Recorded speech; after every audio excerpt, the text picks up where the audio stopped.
All right, let's dive into a little standard here, shall we? Got some black-white enchantments. So this build is interesting because it has a mix of both aggressive elements in 8 1-drops alongside all that glitters, Sentinel's Eyes, and then Blessing as a protection spell. But then it also has some long game at the top end with Treacherous Blessing to gas back up, along with Archon of Sun's Grace. I'm interested to see how this split of things pays off.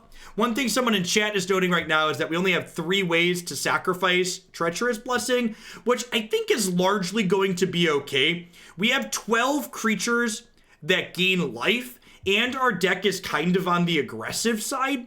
So I think if we're playing games where the static text on this dealing us life becomes really relevant, I think we're pretty likely to be losing those games anyways. So I'm okay. Yeah, I feel like if Blessing is killing us, it's probably a game where we're in garbage time to begin with. Big Stan, thanks for the 15 months. I appreciate that. Welcome back. Lambake, thanks for the 2 months. I appreciate you re-upping. Thanks for keeping me around. Do I have a 2 PC set up, or do I do the game on the same PC I stream on? I have a single PC set up. So Magic isn't really resource intensive. Even if you have a better computer, Magic Arena is written so poorly that it's still going to lag and drop frames. Like, even when I'm not streaming, my Magic Arena lags and chokes and drops frames on my i7 processor with 32 gigs of RAM and my 1080 GTX graphics card.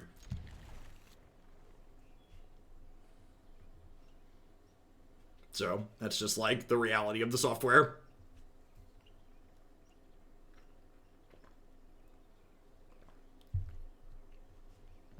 Ooh, that's a good thing to point out. Alseid can technically counter Treacherous Blessing to kill it, target it to kill it, because it can protect enchantments that we have. It's a good catch. I didn't think of that one.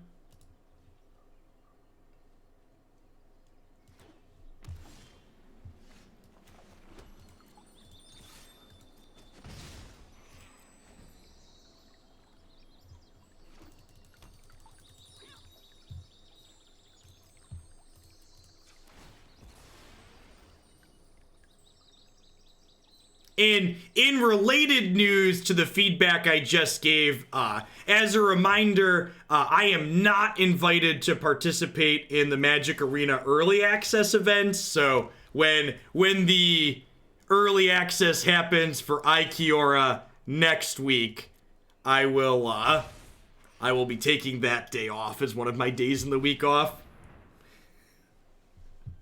And we'll start exploring the new set on Thursday on this channel when everybody gets access to it.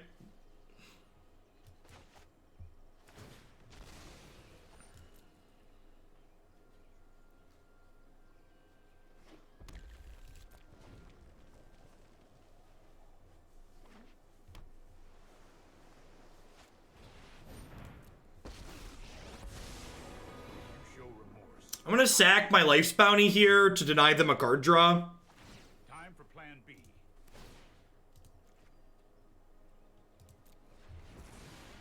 This puts Alseid in my graveyard as well here, which is great. So I get to make a zombie with it.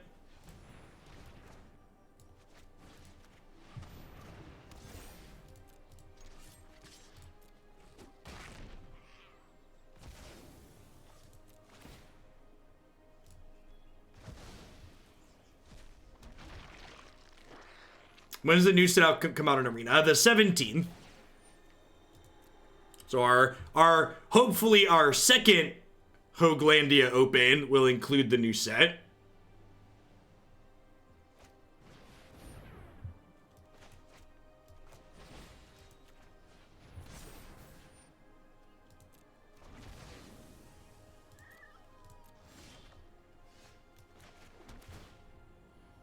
If the first one is successful, I intend to do these as a monthly tournament. What are we up to, by the way? I think we had 160 last I checked. Do I actually take the day off, or do I prepare deck lists? For every hour I am live, I spend somewhere between 5 and 15 minutes off stream doing additional work. that varies from streamer to streamer. I probably spend more time doing off-stream stuff than a lot of other people. But for me personally, that's about my ratio. Hey, Jamison, thanks for the 8 months. I appreciate that. Welcome back. Will they always be historic, or are we going to rotate formats? We'll see. The format will probably be dictated by what I personally am excited to play and watch.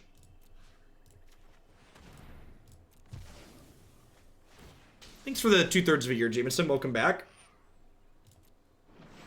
Whatever has the most people viewing it and the most people submitting decks for, that will probably be it. So I wouldn't be surprised if we do one in May, if standard seems reasonable and we do standard.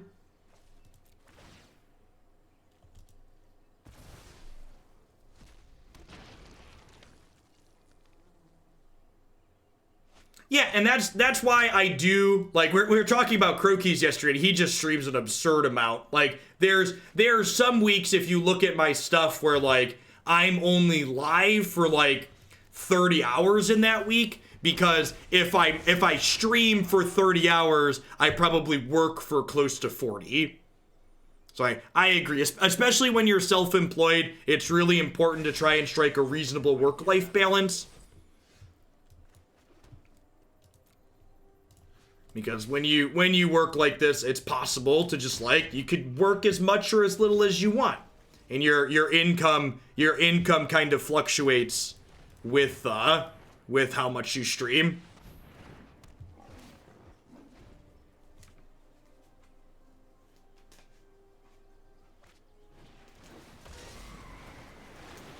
Probably dead here. Be pretty surprised if in their giant crypt full of cards they don't have ways to end us. The new set is available to everyone on the 17th. It is available to people Wizard selects to preview starting on the 16th.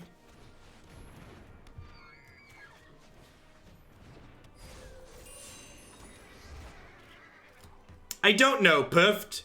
Like, the Teferi, I feel like the following turn, they're incredibly likely to play a creature.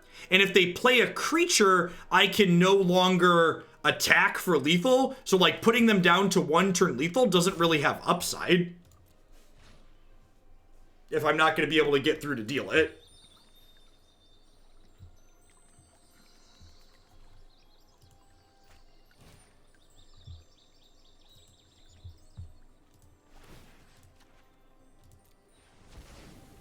So we'll give this protection from white.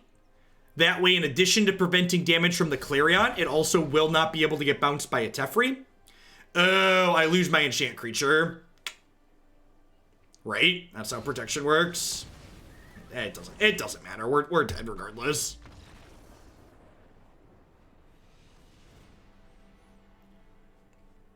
We'll see how this feels. There's a chance this is a short set. Like I've said, these standard brews have really just not felt competitive these last few weeks. There's a reason why we've been doing more historic. In fact, I think I've got 2 more standard decks in the queue after this one, and I approved 1 more via form submission, but I think after that, I'm probably not taking any more standard submissions.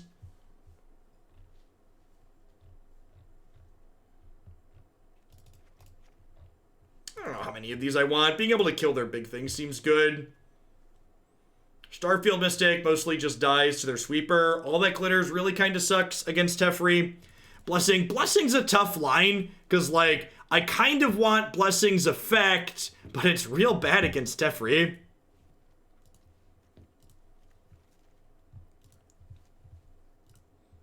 I had someone ask a good question in a YouTube comment last night. They were like, Jeff, why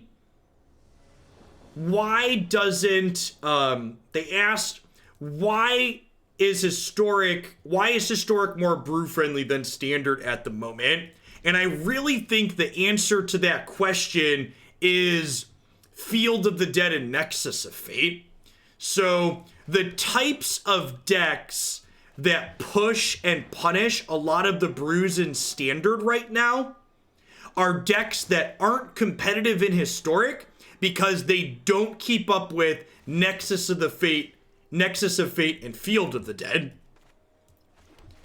And from a brew perspective, it's much easier to be competitive against Gruul aggro and Nexus of Fate and Field of the Dead than it is to build a brew that's competitive against a ramp deck full of Hydroid Krasis and Nissa and Elspeth Conquers Death. Like, decks like Field of the Dead attack on a very specific axis. And as a brew, especially mid-range brews, it's much easier to attack the axis that those decks are operating on, in my opinion, than it is to attack the Bant mid-range mush style of things that are competitive in Standard, the Teamer adventures that are competitive in Standard. Get to draw a couple cards, so I killed my enchanted creature. Yeah, I agree.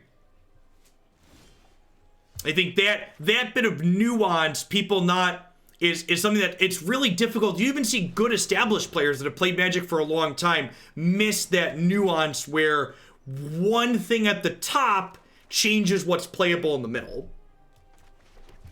Something we often talk about on stream is there's no substitute for hard work in Magic. You know, you can't skip putting in the legwork to learn what's good and what's bad. You need to get those repetitions in to really see how a format functions. A little bit of awkward tension here with Cacophony and Sentinel's Eyes. This is a card I'd like to eventually be able to escape, but this is also eating cards out of my graveyard. And I'm not really sure we have the deck capacity to support both of those very efficiently.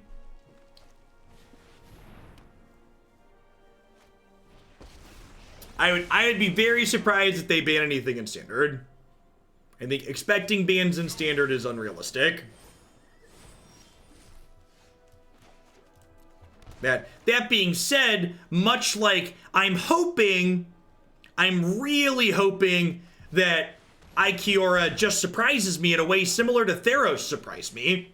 Like, when I was looking at the Theros spoiler, there wasn't anything that really jumped out at me as this is something that's going to fundamentally change the format, and that really wasn't the case, right? Like, the difference from Eldraine Standard to Theros Standard was immense. Like, they did a really good job with Theros Standard making the format be different than what it had been previously.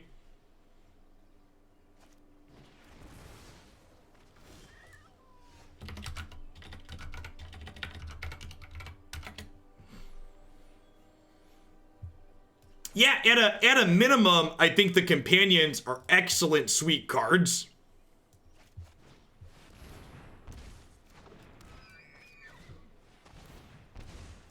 Opponent missing their 5th land drop here could be our saving grace. It might be right to just Cacophony Despark this. They brought in Robber of the Rich against me. This seems very incorrect.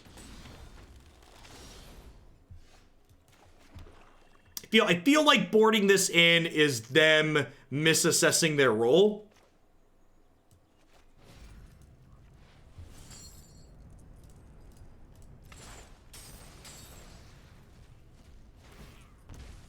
I agree. We talked about that yesterday.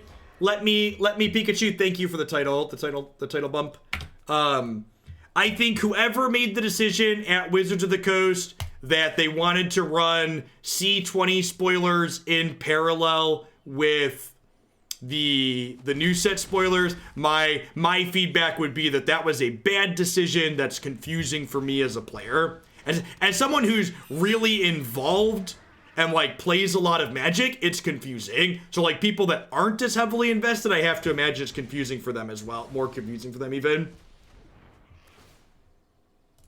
Hopefully that's something we can provide feedback on. That's something you should tag Wizards of the Coast in and say, hey, this is not something that I like. Ideally, we should have one spoiler season at a time. Or if you're someone that really likes it, you should tell them that too. But if you're someone like me who doesn't care for their decision, you should let them know that. It's definitely something new.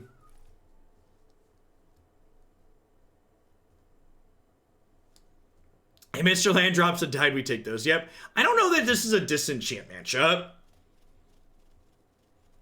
I feel like I'd rather just kill the things they put into play rather than killing the fires themselves. Like by the time they play fires, often they do the damage with it the first turn.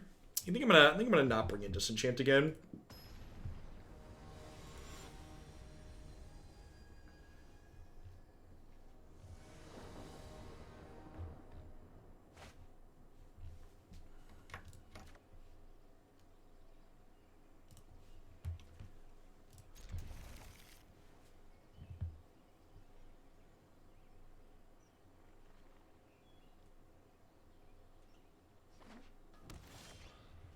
Does Blessing stop anything in this matchup other than the bounce? Yeah, it gives Indestructible, so it saves your creatures from sweepers.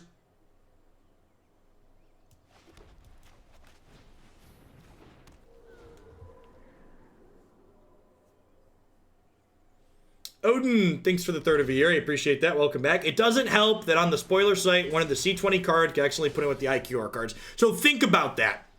A person who runs a spoiler site ended up confused enough that they put a card from the wrong set in. Like, if that doesn't say that this is annoying and too much, I don't know what does. What could?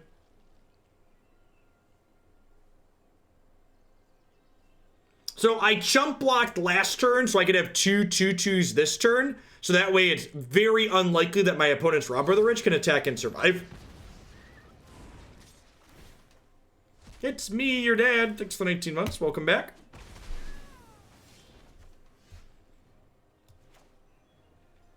Let's do this.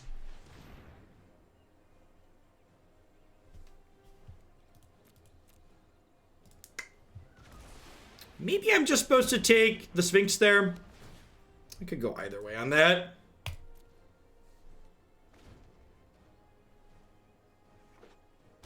Yeah.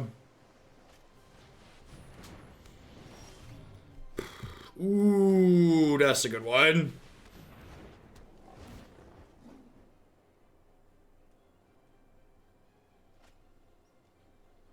They don't draw a removal spell here. I get to go. Eidolon, Treacherous Blessing next turn. Make some friends.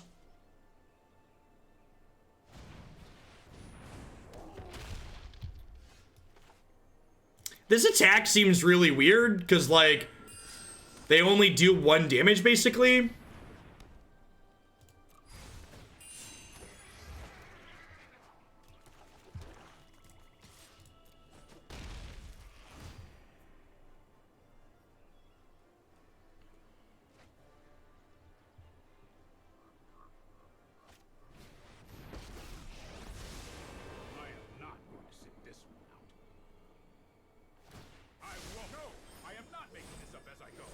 It does, Bibs. Something that I've talked about at length a little bit is that mid-range has had a pretty unique struggle that's atypical of Standard, in my opinion. Usually mid-range, usually Standard is the format where mid-range is playable. And that's felt like it's not been the case in recent memory.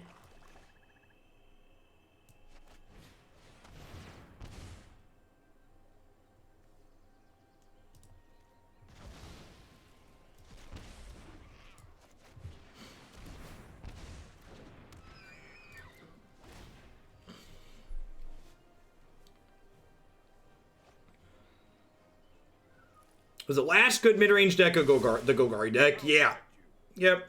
I think Sultai during RNA was pretty, I'd consider that a mid-range deck. It was very reasonable.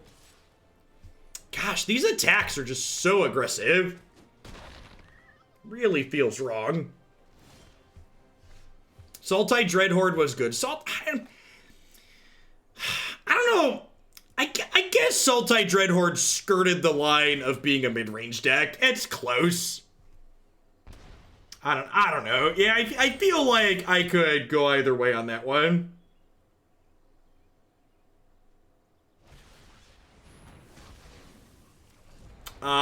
Excuse me? Thank you.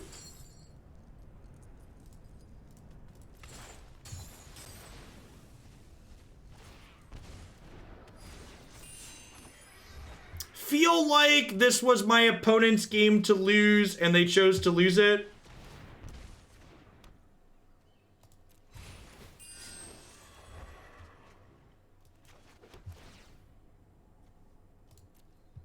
That one can stay right there. I'm not going to play out an Eidolon because I want to... what's it called? I want to have more enchantments in the tank for after they clear on me.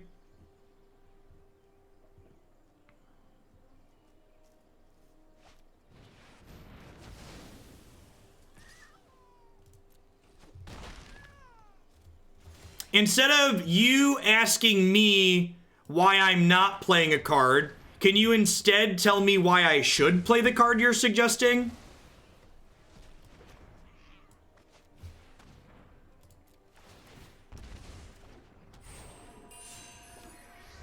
Ideally, a card recommendation should come with a suggestion of what problem our deck has that's solved by adding the card that you're recommending. I'm gonna keep this one back again because, again, I'd like to hold it to make some more friends with.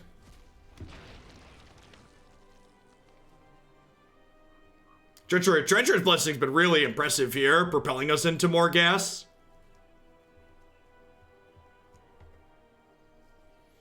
Shady Pier, thanks for the 4 months. I appreciate that. Welcome back. Thanks for keeping me around. Yeah, like I said, and this is a good example, like we talked about not having a lot of ways to take this off the table, but at the same time, we have lifelink to play through. Would it have been lethal on board if I had played this? 10, 11, 12, 13. Yeah, it would have been. That's fair. That's fair. It would have put lethal in play. It's not lethal through... Is it lethal through a blocker? Because they have a guaranteed blocker. So I would have had 3, 4, 5, 6, 7, 11, 12, 13, 14. It wouldn't have been lethal through their guaranteed blocker. So no, I think it's right to hold it back. We know they have a blocker. Do they have this on an adventure?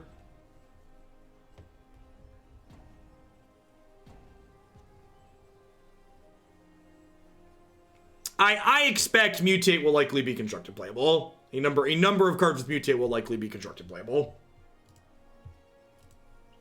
What will they be playable in? I have no idea, but...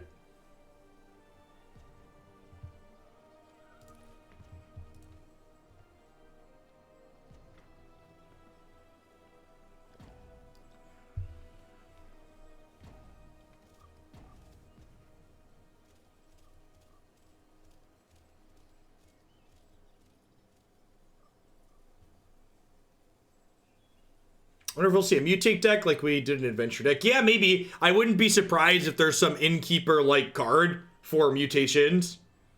There's no guarantee that this is Salt. They could have just got Comcasted. Their toddler could need help with something. They had to run to the restroom. Their pizza might be done.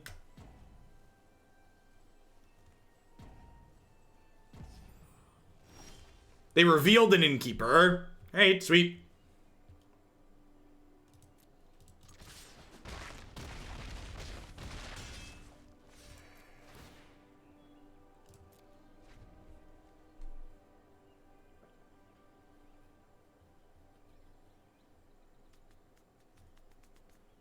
Yeah, Humans is looking like it could shape up to be a real deck in Historic. I actually would really like if they'd print Aether Vial in the next Historic anthology.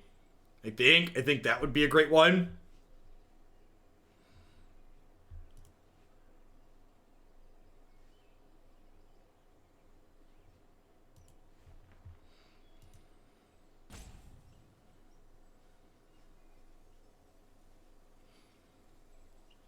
What about Vial into Standard? I don't know about that card's power level in Standard. It's a hard assessment to make.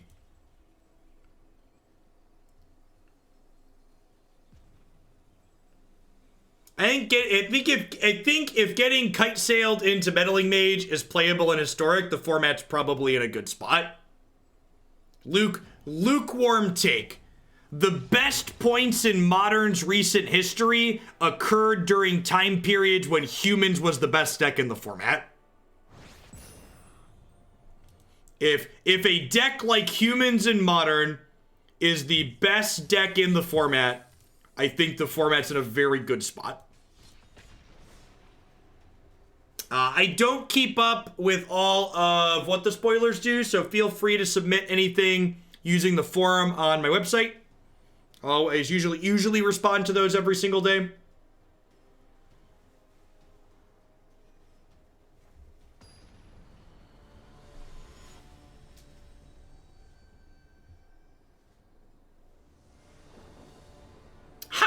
Can you give me okay, here's a challenge, German Space Ace.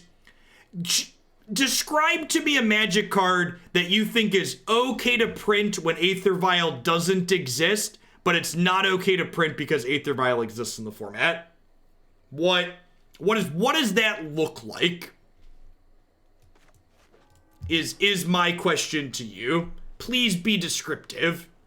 Because I think what you just said there constitutes FUD. It constitutes saying something scary.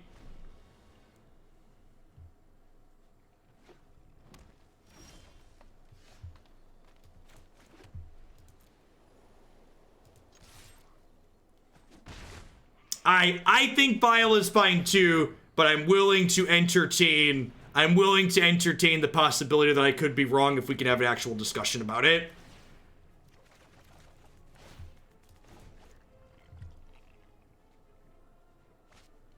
Hey, Tatharin, thanks for the quarter of a year. FUD. FUD stands for Fear, Uncertainty, and Doubt.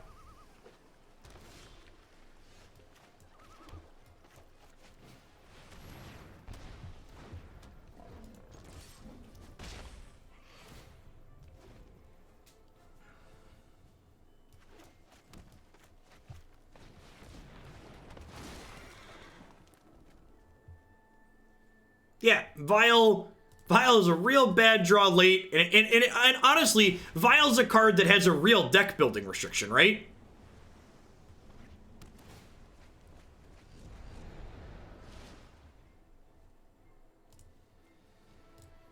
That's nonsense. Get out of here. Out! Out! Ain't nobody got time for your nonsense.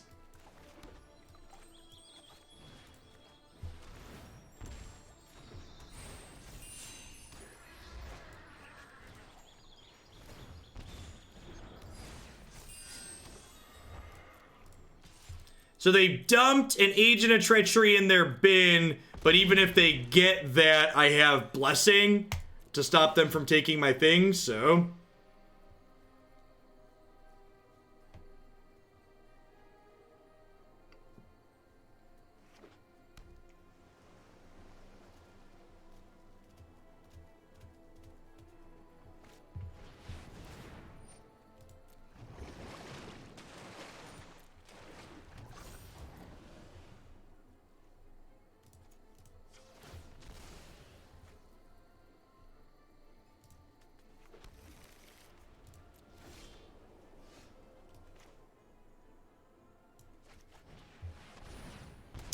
I think Restoration Angel would be really cool in Historic too, but I'm certainly biased in that assessment, so...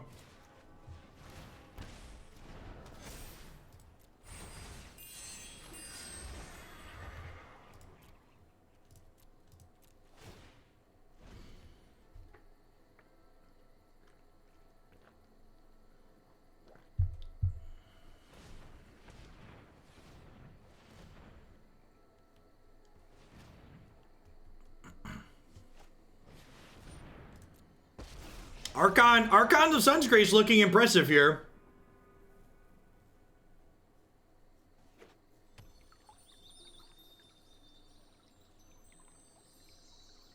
Galaxy should be worth exploring as a splash in this deck. I generally don't make changes as extreme as adding a color when I accept a deck submission, though.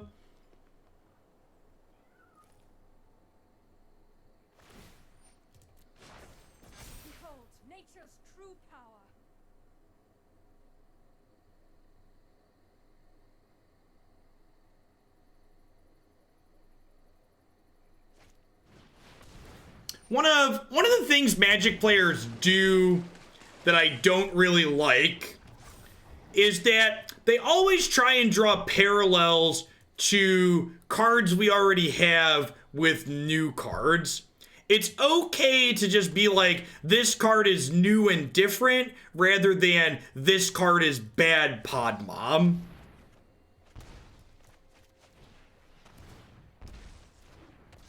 To whoever said the opponent was almost dead, you wished the second Hydroid Crisis upon us. I hope you're happy with yourself.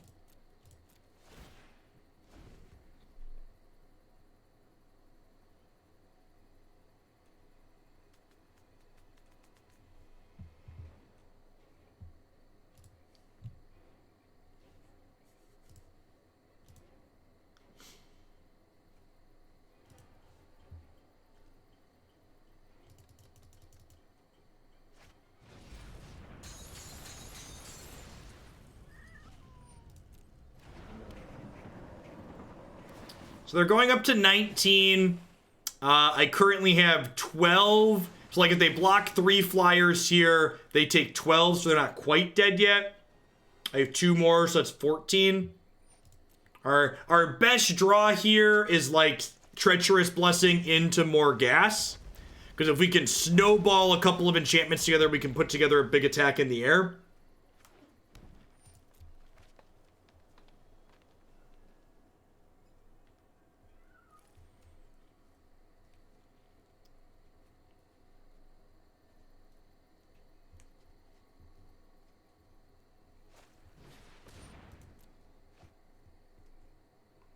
Huh. You know what could be fun too? It's something that occurred to me. People are asking about what formats do I expect to do every month if we do a Hoaglandia tournament every month. What if we just let the subs vote? What if I like sent out a poll 2 weeks out and was like, hey, do you want to play Standard or Historic this month? Pick.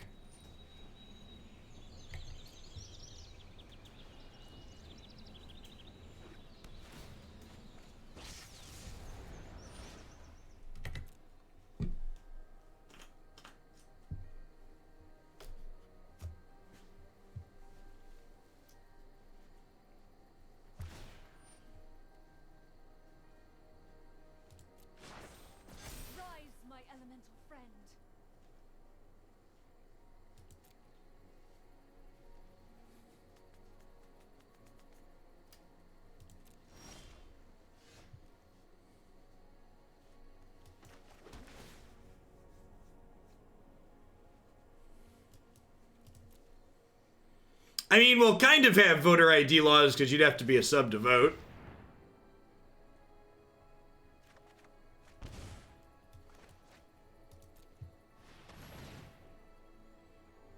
No, if we run events, they're gonna be arena only. I don't intend to run Magic Online events. Nobody wants to watch that. I don't even want to watch that.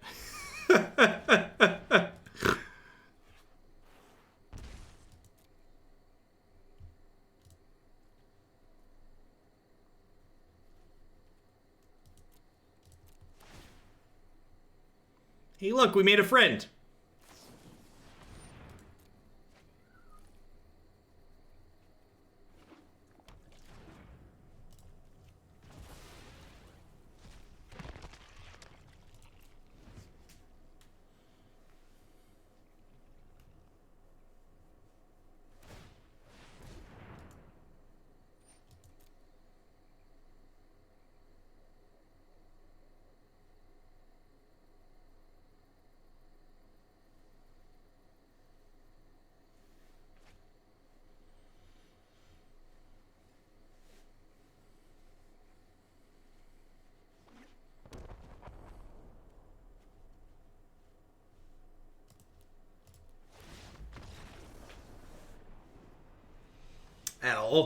That'll do, pig. That'll do.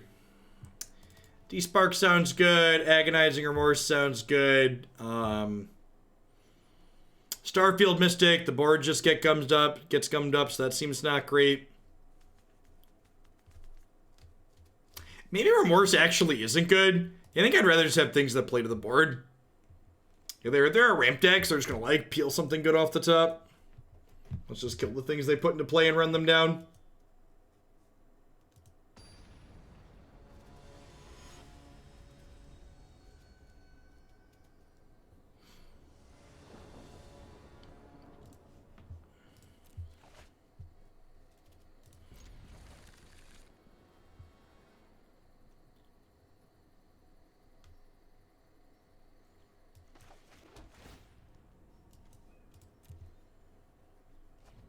Graces and Nissa are both gone in the fall. Ember Cleave is legal forever, though, chat. Never forget. Ember Cleave is legal forever. I think the stat line on Hound just isn't good enough in this matchup to be worth bringing in. Yeah, Brazen. Eldraine is legal forever. 24 months of Eldraine, chat. Hey, thank you for the 2 months of support, Hazuki. I appreciate that. Welcome back. Thanks for keeping me around. Well, that's super unfortunate. I discard the hand size because of the borrower.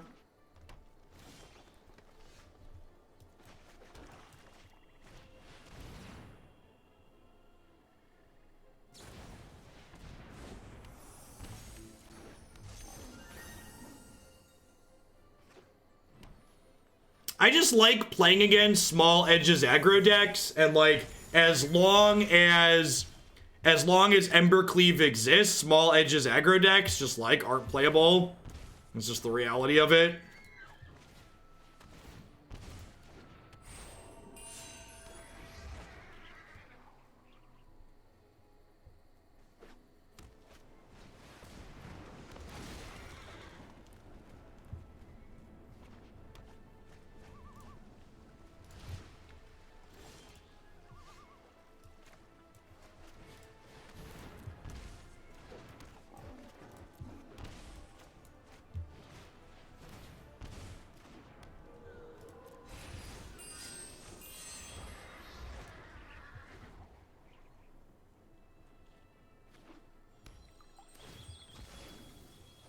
So we'll be able to final payment the Cavalier next turn and then get a decent hit in the air, hopefully. Sure. Small edges aggro, like a Sly deck. I think the red deck that played Experimental Frenzy is pretty close to that. Experimental Frenzy gave them kind of a blowout go over the top card, but for the most part, I think that archetype qualified.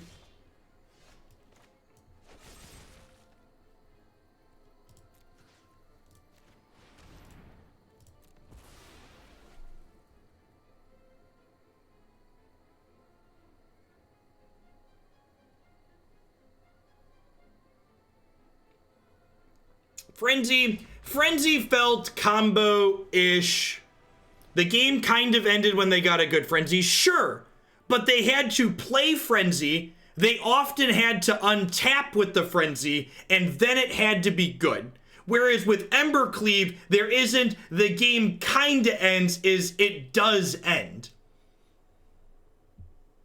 Like, again, I think a lot of the insulation that people have about Cleave, where they don't have a problem with it, is because Cleave doesn't give them time to feel bad.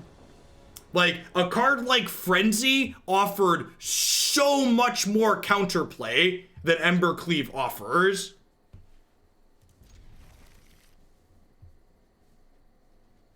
Just infinitely less counterplay to Ember Cleave than there was Frenzy. With Frenzy, you generally had a turn that they needed to get back to their turn to really go off with it. So you had a turn on your turn to interact with it. And then on top of that, even when it got back to their turn, they weren't guaranteed to be able to kill you either.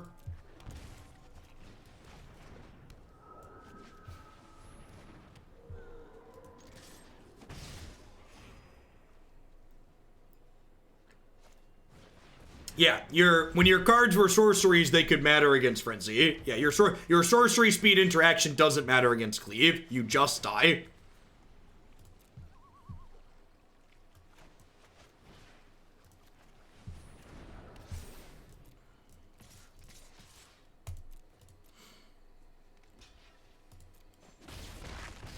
Maybe I'm not supposed to offer this trade.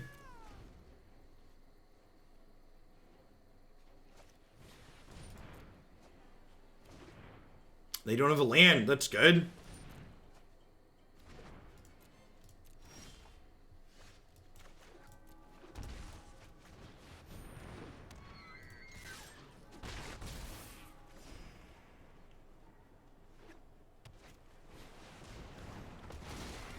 If you all that glitters there, you get to be way more aggressive. Yeah, and then they get to Brazen Borrower me. So that seems less than stellar.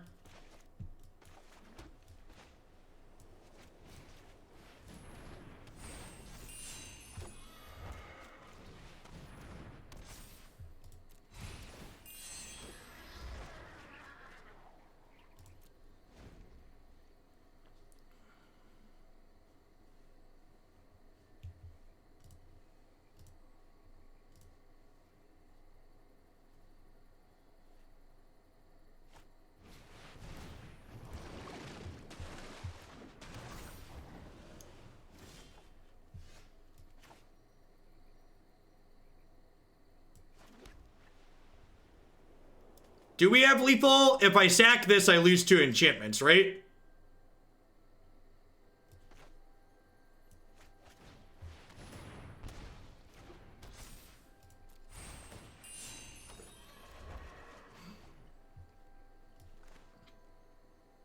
Now we have lethal?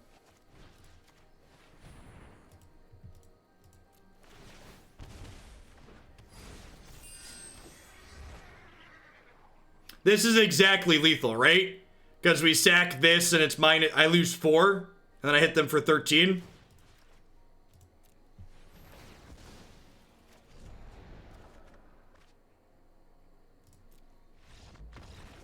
Right.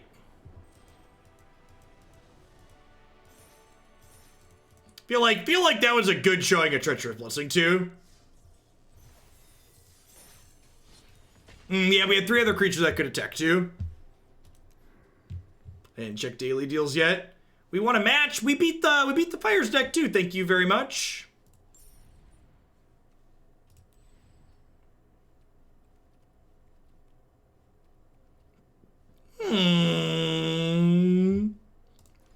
Sad whale noises. Restart Arena. I've literally only been playing Arena for 45 minutes. This application is always just a laggy slideshow. It gets worse when it's been running for 90 minutes. This is literally about what it looks like right when it loads up.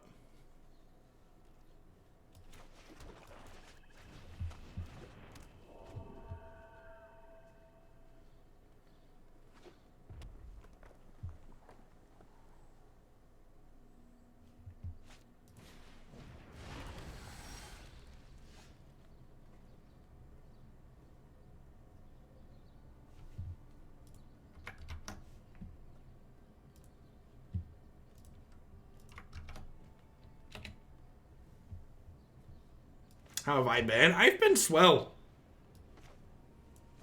Life is, you know, aside from the obvious, I'm doing well.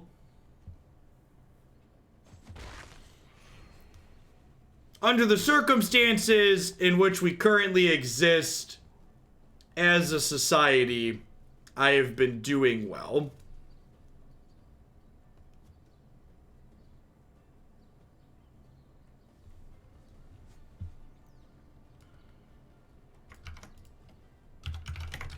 Welcome back, Oglender. You just join a voice channel, Anaphylactic, and then you click the Go Live button in the corner. And then when you click Go Live, it'll ask you to pick an application window, and you pick Magic Arena.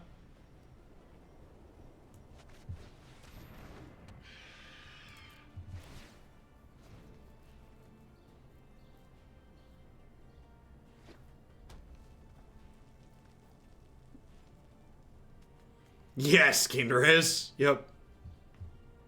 For sure.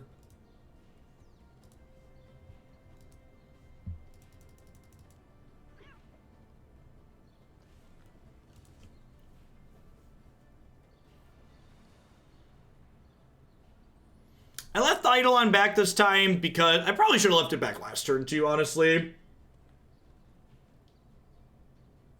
I mean, to be fair, we have 4 draw 3s in our deck, so, like, we're pretty well set up to draw Archon with some consistency.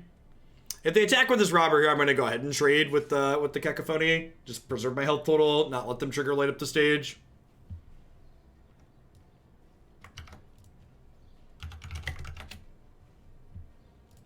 Yeah, my number one piece of advice for anyone joining the Discord server for the first time, if you plan to actually use the server in chat, is just like, look at all the channels that exist and then mute, you know, half to 2/3 of them.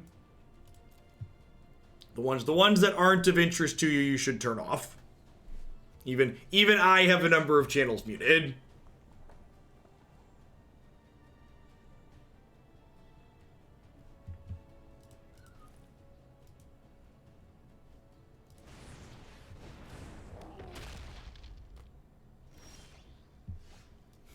What's going on, Betty? So really hoping to draw a land next turn so we could go Archon into 1-mana enchantment and then the game probably ends. Especially if we get to put Sentinel's Eyes on the Archon and start lifelinking with Vigilance for 4.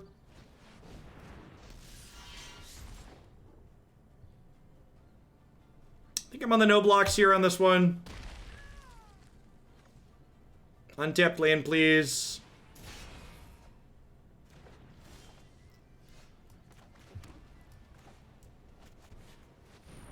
I mute everything except the Royal Court because they deserve my attention. That's creepy. All right, we might have the tools to beat a cleave here. The untapped land there was huge.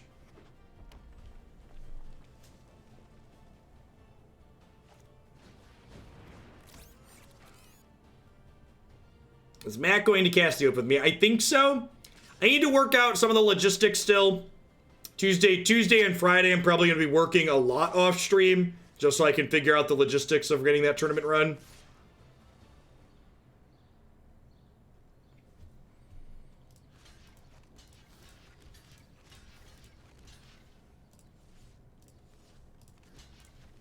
I think I just do this. I think we just do this.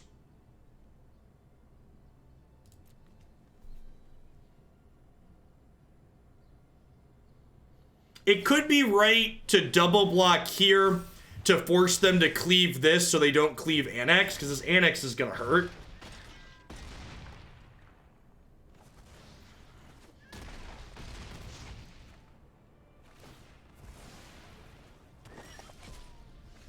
That is an incredible draw. That probably wins us the game.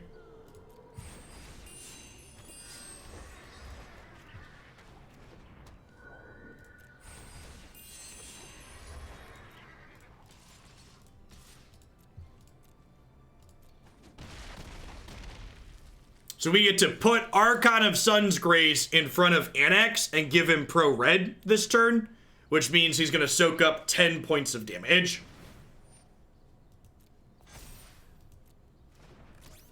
Ooh, that's a good... Well, so if I blocked all my lifelinkers there, they could have put the sword on the 1/1 and killed my 3/4.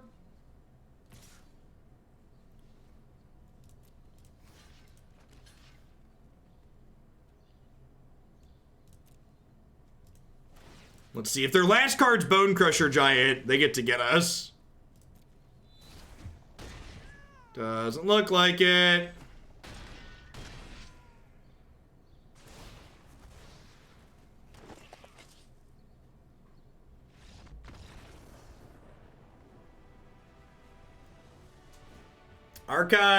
Archon of Sun's Grace here, Archon of Sun's Grace looking real good.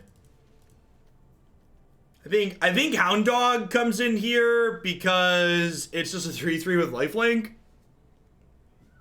Treacherous Blessing probably comes out.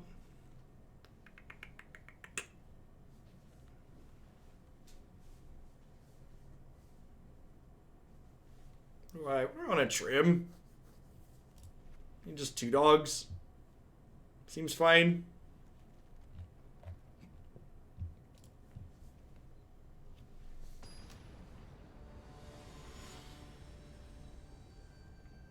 Yeah, I don't know if I like Starfield Mystic in general. What are the disenchants for? I don't know. Teamer Adventures, maybe? Yeah, Mystic is at least a grizzly bear.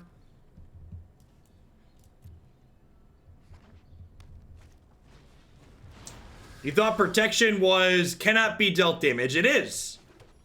So the way protection and the way trample and double strike works is you have to assign what would be lethal damage to all of the blockers each time. So on the first strike, they have to assign damage equal to the toughness to my protection creature. Then that damage doesn't get dealt because my creature has protection. So on the second strike, they also have to assign damage equal to its toughness to the protection creature. Not to be confused with indestructible, which indestructible creatures still have damage marked on them, but they don't die when they have lethal marked on them.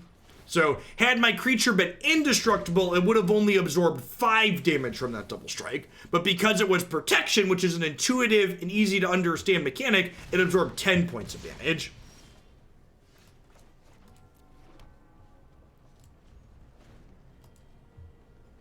Still very much of the opinion that the decision to bring back protection was a mistake. In case that wasn't abundantly clear.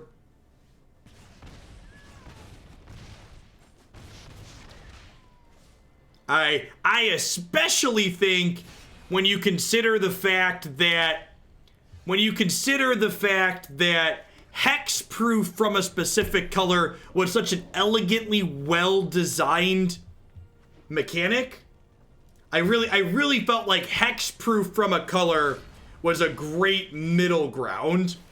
All right, and for those that haven't played Magic the Gathering before, their last card here is Embercleave. So we are unfortunately dead. I'm gonna block like I might not be, but we are dead because they're a combo deck.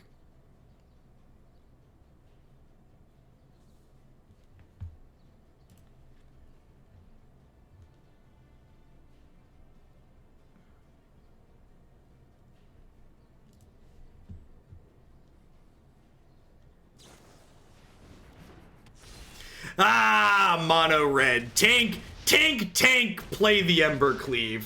Nothing says Magic Arena Ladder more than tank, play the lethal card, eh?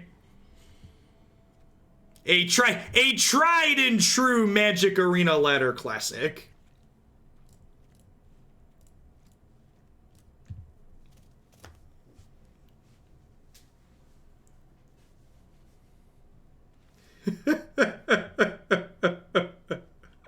Can you believe that there are people out there that argue that their deck's not a combo deck?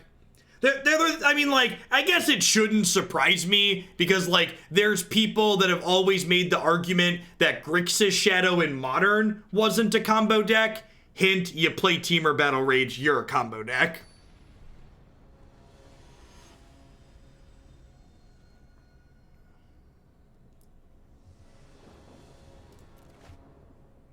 Just kind of wild.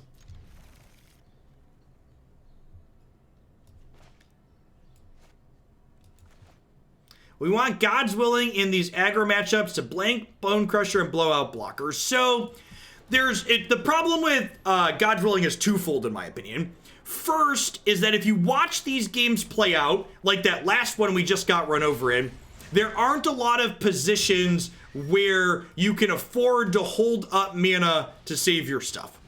The second issue is actually with Bone Crusher Giant. So Bone Crusher Giant Stomp, if they stomp your face or stomp something that you're not God's Willing targeting, they blow you out. You can't, well, ain't there? God, protection is such a giant stain, chat. Just the stainiest of stain mechanics. I'm glad this one has Menace, okay? Just really glad this one has Menace.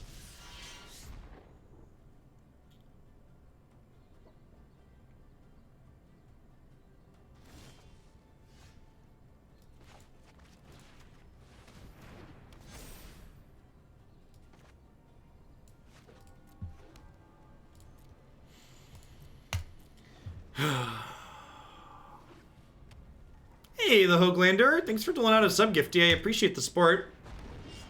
Yikes.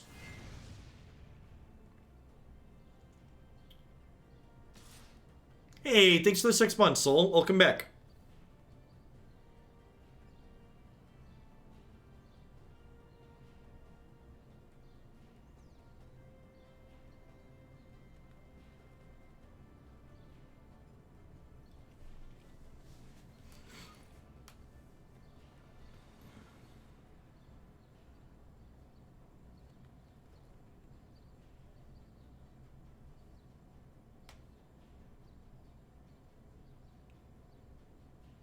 We didn't attack with Kunoros because they would have traded just Annex for it. They would have blocked with Unchained Berserker, and the Unchained Berserker wouldn't take any damage because my dog is white.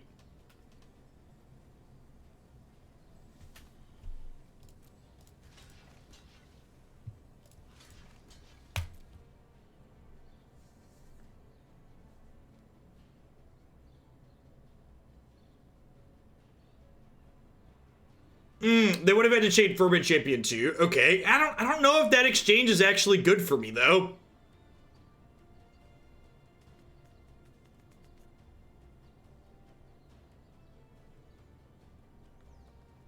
I don't know. I feel pretty dead here.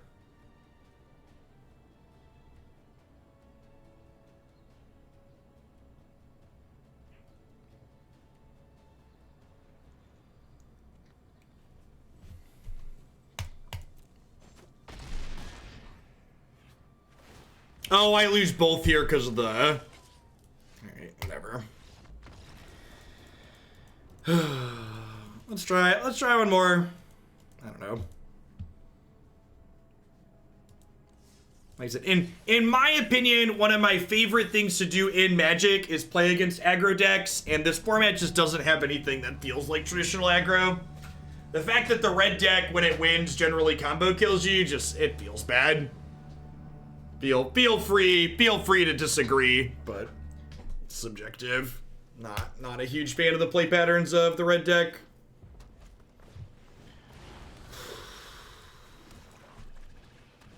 Greatly preferred Experimental Frenzy as the top end card. Card gave you a lot more chances to interact. I mean, I don't even know if this matchup's that bad for us. It's just like, you know, eh.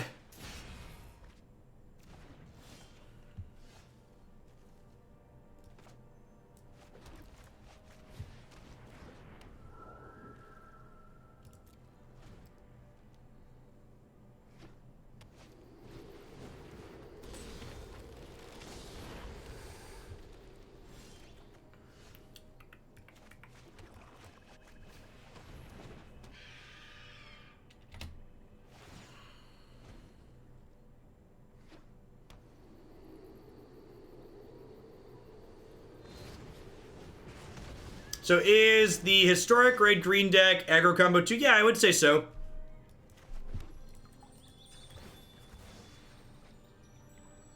The Gruul deck in historic has the small saving grace from the interactive side. Mage of Dancing Dragons, thanks for the 14 months. The key difference, in my opinion, with the Gruul deck in historic versus the red deck is twofold. One, sweepers and removal are better against Gruul than they are against this red deck because there's no Annex in the Gruul deck. And two, the second thing that's a key difference is that the Gruul deck doesn't have a second combo card. So Torbrand is often just as much as a combo lethal kill you as Embercleave is a combo lethal kill you.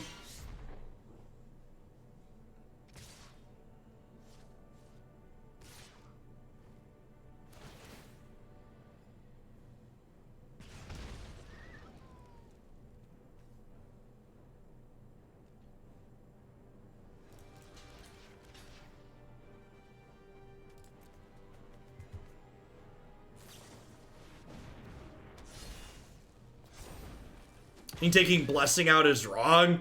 Maybe. I don't know. I feel like if Blessing is sticking around, that's probably a game you're already winning anyways. Or like, let's rephrase. If Cleave... What's the best way to put it? If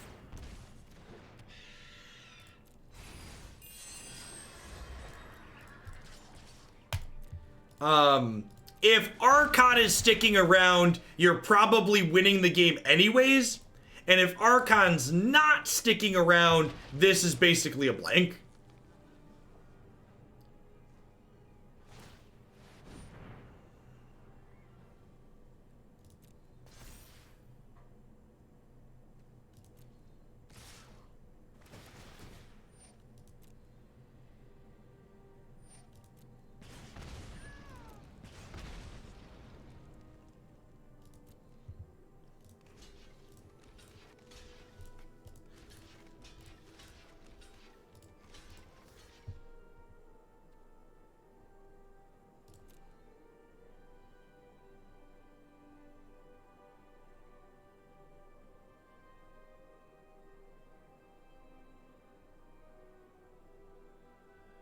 Giving their Annex Hexproof would not drop the cleave off. No.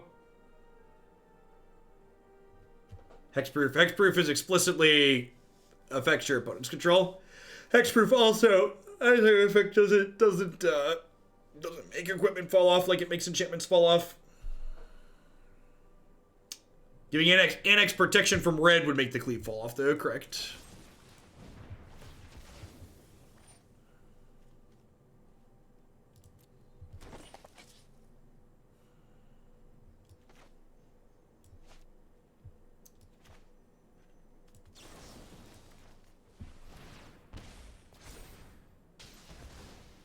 Oh my god, I'm dumb. Oh, it's bad. Right.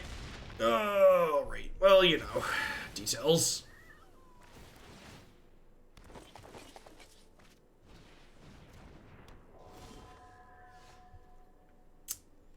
Casually used to that always being enchanted. Turns out that's not the case.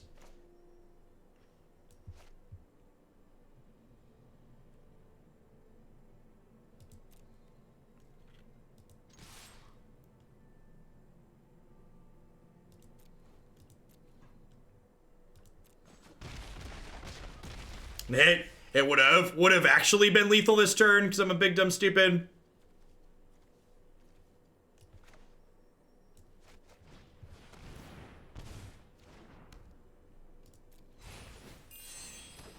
Instead of me telling you you're wrong, tell me why you're right. Tell me why the line you're suggesting is the correct play that I should be making.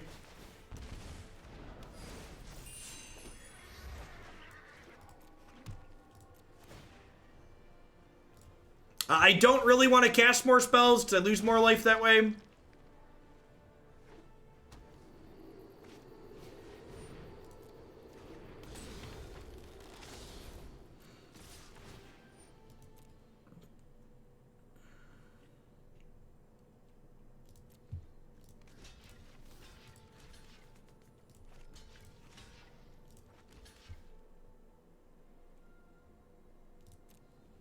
This is an instant, right? Yeah.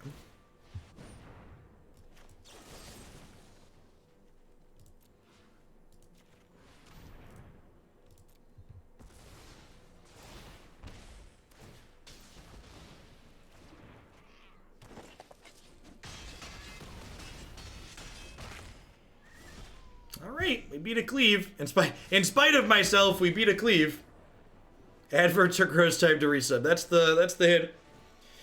Surgeon General got me scared to go to the grocery store. What, was there something posted recently that's got you scared? A little bit of fear is healthy with what we're currently going through. Remember, bravery is not the absence of fear. It's just being able to function in spite of it. Let's leave a couple of blessings in and see how that feels. Bring in a couple of deadweights and a couple of dogs. Trim the Starfields in 2 blessings.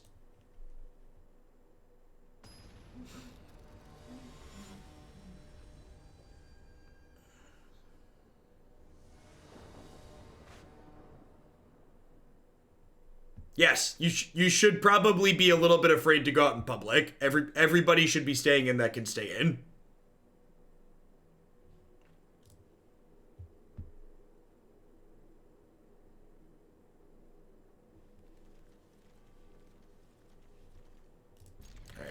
keep the hand with the 1/2 lifelinker on 1.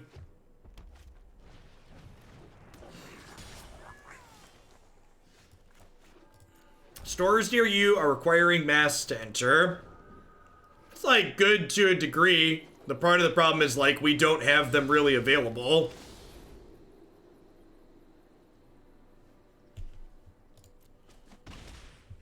Because, again, people elected a racist, narcissistic psychopath that left our country largely unprepared for this epidemic. Will I be doing an Ikora card review? No. I think those are stupid. I think if I could predict the future, I would use that power for something more profitable than playing a children's card game.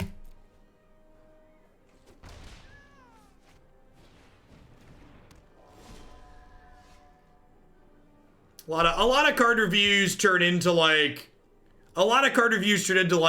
one, people making bold claims that like have no basis in reality, and like two, it's just a bunch of, yep, this card sucks and is good and limited. Yep, this card sucks and is good and limited. Yep, this card sucks and is good and limited. Okay, I get it. Most cards aren't constructed playable.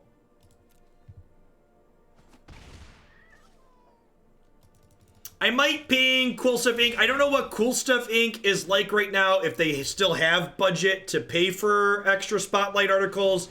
In the past, I've written like small spotlights.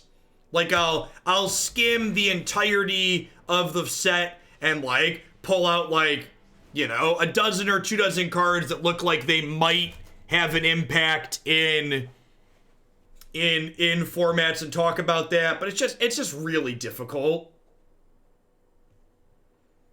The Surgeon General warned Sunday amid the coronavirus pandemic the week ahead would be the hardest and saddest of most Americans' lives. Went on to say, this is going to be our Pearl Harbor, our 9/11, only it's not going to be localized, it's going to be happening all over the country. Yes, this is very, very serious. The number of lives lost over the entirety of the country is going to be way more than 9/11 when all this is done.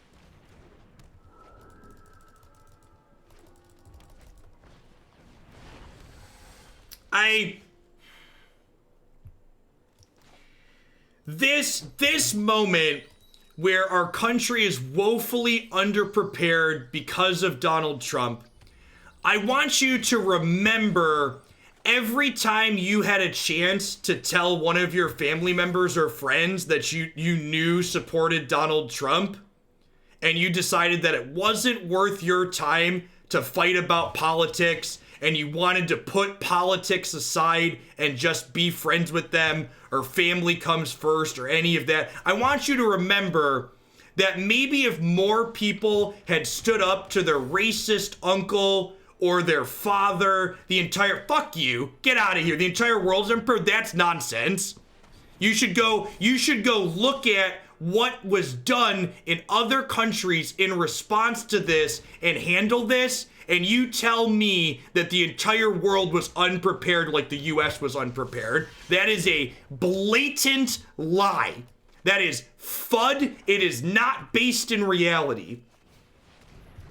The United States, in its response, because of Donald Trump and his administration at the highest level, failed to unilaterally prepare the United States for what we are currently going through.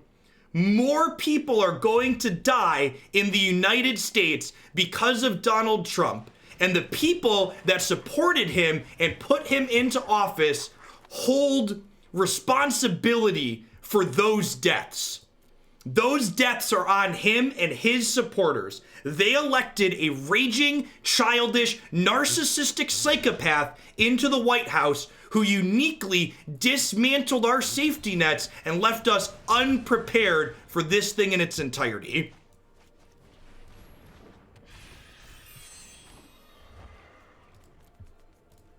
The fact that there are still individual states being left to managing this on their own is embarrassing. And I know it's really easy to just, you know, the easy thing to do is like, we just gotta agree to disagree, man. I want you to know that all those times you agreed to disagree and didn't stand up for what was right and tell people that that wasn't okay, it wasn't okay to support Donald Trump, that you helped enabled what we're currently experiencing. If more people stood up for what was right and would have pushed back on all of this, we wouldn't be in the as bad a position. Donald Trump could not have stopped the coronavirus, but he could have done a whole heck of a lot more than calling it a hoax and dismantling the pandemic response team and failing to provide unilateral guidance and decisions on things that needed to be done. Donald Trump could have invoked the Defense Production Act in January, and we would have enough ventilators and PPE to protect not only our hospital staff, but also for every citizen in the country to have access to masks and personal protective equipment to slow the spread of this. So Donald Trump definitely could not have stopped this, but he could have done infinitely more to prepare us for this. For those that aren't aware, the Obama team identified that a pandemic like this could be a real possibility in their lifetime, and they literally left the Trump administration a play-by-play instruction manual on how to respond appropriately to it. And the Trump administration failed to follow the guidelines they were given. They failed to follow the guidelines the Obama administration provided, and then they failed to institute any of their own to make up for not following theirs.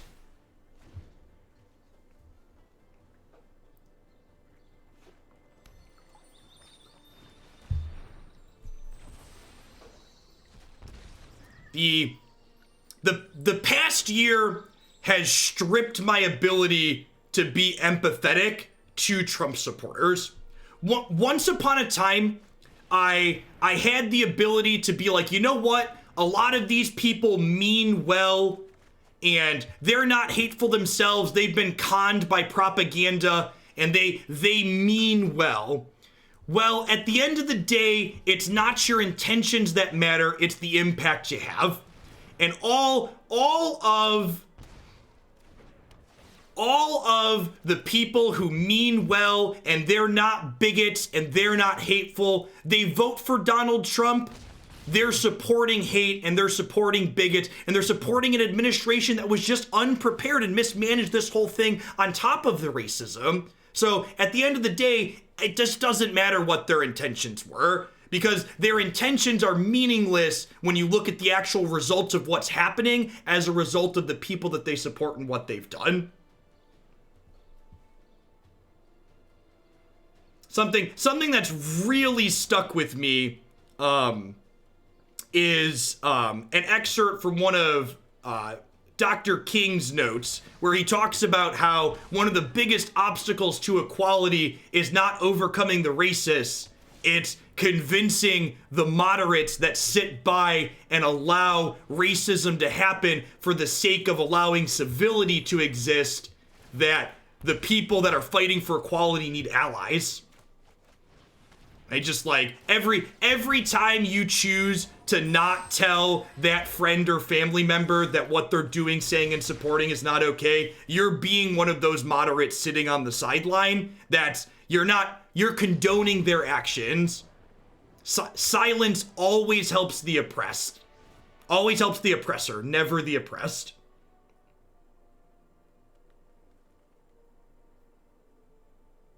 Civility is a dog whistle for the status quo.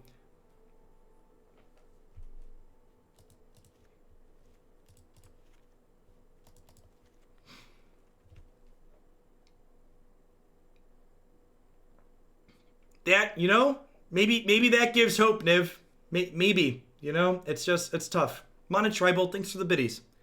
All right, so I don't know. I autopiloted like we were boarding against red. So they did Sultai stuff. Probably Dog. Is Dog good against Uro? Or would I rather just have Would I rather just have Agonizing Remorse? I think I'd rather have Agonizing Remorse. I don't know exactly what they're doing.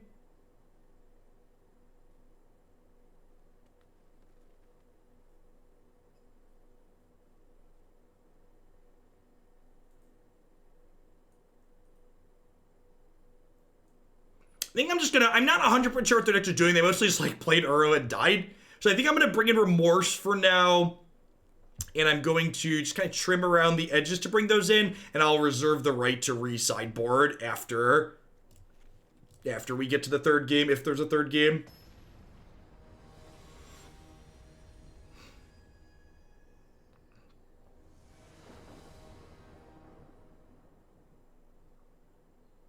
Just letting you know that it's moments like these that keep me coming back to you. Thanks, Roller Dude. I have a small platform here, and I believe it's my civic duty to help encourage other people to do good with my small platform that I have.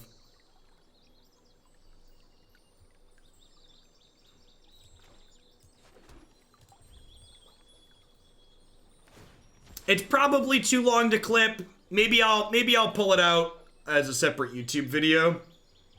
It's like 2 hours, and I'll make a note.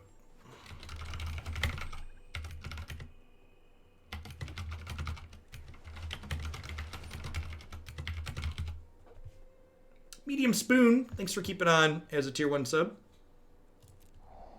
I think I'd rather play the tapped land here on 1 and lead on Agonizing Remorse rather than going Eidolon.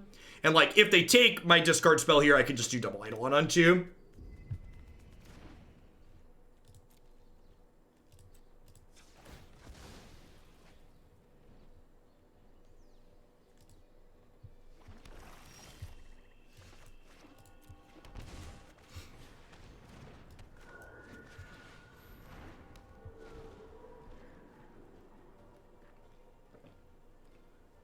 We have a little bit of a slow start here, but if we run some lands off, Treacherous Blessing, if we hit an untapped land next turn, Treacherous Blessing should propel us into the 4th land for the Archon.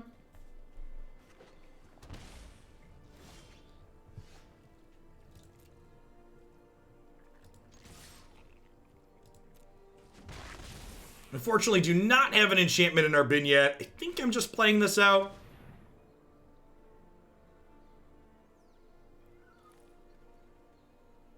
That's a great response to that, Weather Lady.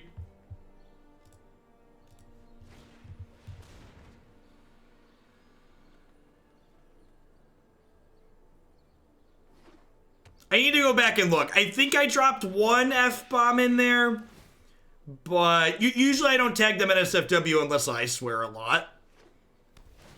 I'm trying. I generally try to swear less. Because I know people rewatch my videos with kids around, and with kids being home from school right now, there's extra, but just sometimes, you know, I'm human and I'm flawed and I fail at what I attempt to do sometimes.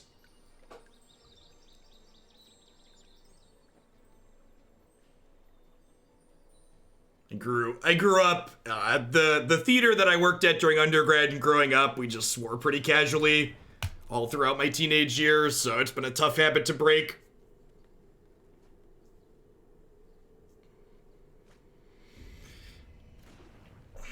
Maybe we'll clip that part off then, and we can post it as a safe for work rant.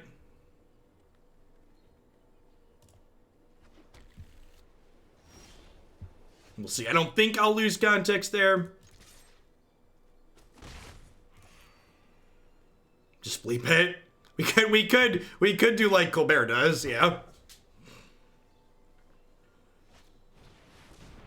I think we're probably dead to the Nissa at this point. I think if we would have hit the land for the Archon last turn, we might have been able to keep up here.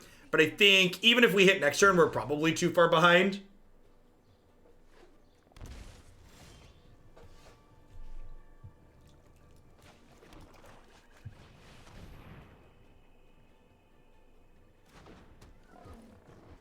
We are far from the peak. Christy, my wife is 7 months pregnant. She's due in the middle or beginning of June, and that is likely to be the peak number of cases of this in the country. And if I'm being honest, I'm kind of terrified. It's very scary.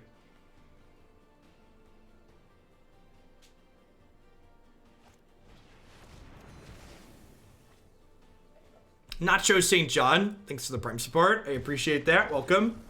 Thanks for keeping me around. Let's get the next one. Get the next one on the play. Do a home delivery. There's a lot of complexity with home deliveries and extra risk that you take on with that. And that still requires people who are trained to come into my home and do that, right? So like there's risks with all of it, chat.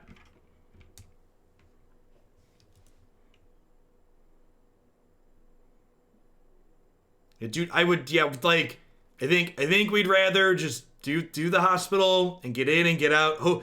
There's 2 hospitals in the town where I live that both have really good OB wards. So I'm hoping that even during the peak that at least one of them will be quarantined off.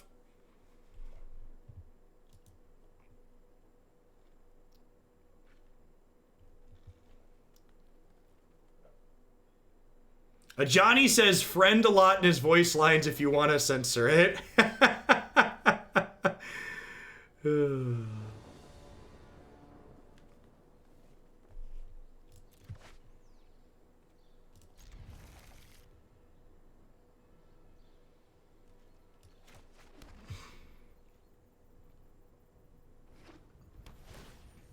I'm insurance. My wife works for a very large company, and we are blessed to have one of those insurance plans that people love, that Pete Buttigieg or Joe Biden would intend for you to believe exist. And having my wife give birth in a hospital will likely cost us 5 figures worth of copays and deductibles. And if you think that's insane, you live in another country, you should understand that that is considered well off, and we knew that, and we have that money saved before we decided to have another child.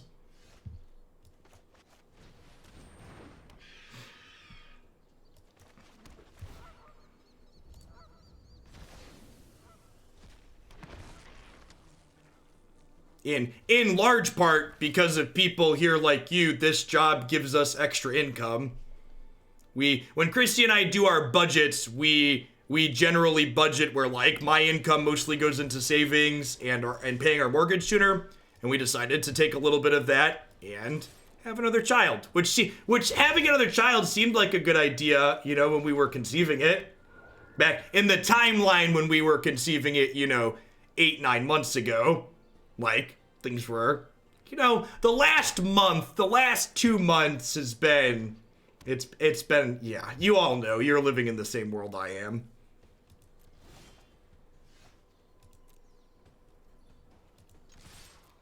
Less pandemic-y.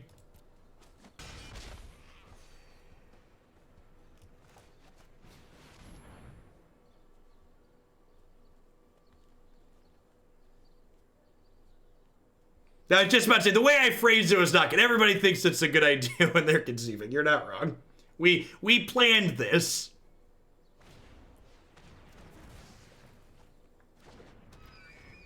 And then that's my other part, just to help people understand how much America sucks. Christy, again, because Christy works for a big company here that's considered a very good company that provides a ton of employee benefits, Christy will get 16 weeks of maternity leave, 12 of which will be paid and 4 of which will be unpaid. And that is considered to be in the upper tier of what maternity benefits people get in the United States. That level of benefits is incredible and largely unheard of in the United States. And part of the reason why she's able to take 16 is because we can afford, again, because of my job here, to have her take a month of unpaid leave.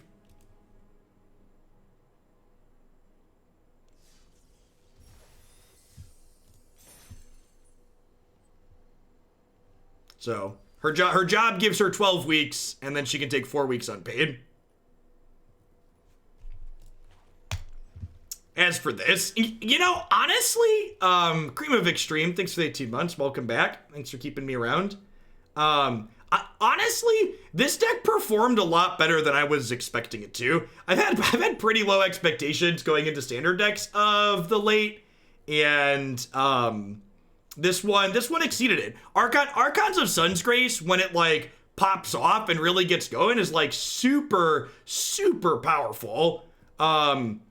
Treacherous Blessing, I feel like, is a card that is super good, but hasn't really been leveraged appropriately yet. And I was impressed with this one, honestly. I feel like being able to sacrifice it to final payment, or having lifelink creatures felt reasonable as well. It's because they're fed lots of propaganda, Dabo Gimp. They don't look outside their own bubble, and they don't realize what goes on everywhere else in the world.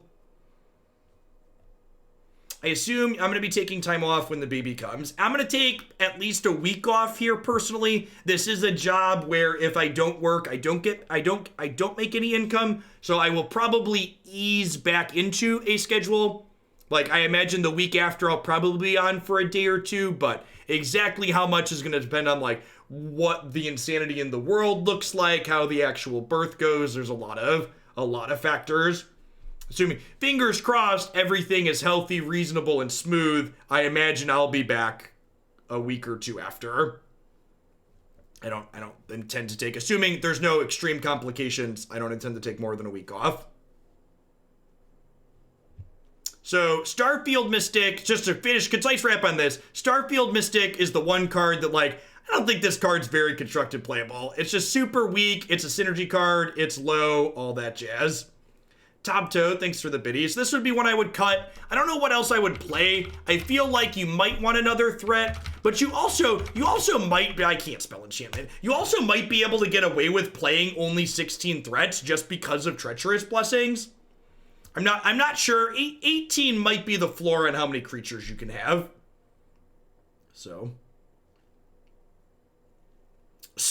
yeah, actually, the first two children are any instance, the actual birth part goes pretty smoothly for her. So hopefully that's the case again. Calls the Dead. Yeah, we talked about Calls the Dead. Yeah, that could be a good one. Replacing these with 2 Calls the Dead to fuel this and this seems very reasonable. I would give that a try. TBS Coke, thanks for the tip. Whoop. All right, what are we doing? We're going to roll on into, for Red Black Sack, sounds good. We're going to roll back into some Historic for the remainder of the stream. We are going to kick things off with some Jund Storm Herald here, which is a really sweet combo deck focused around this card. I'm going to hit a quick ad roll, I get the client restarted and tweak deck list and all that, so we'll be back in just a few minutes. Thanks for hanging out today, folks. Don't go anywhere.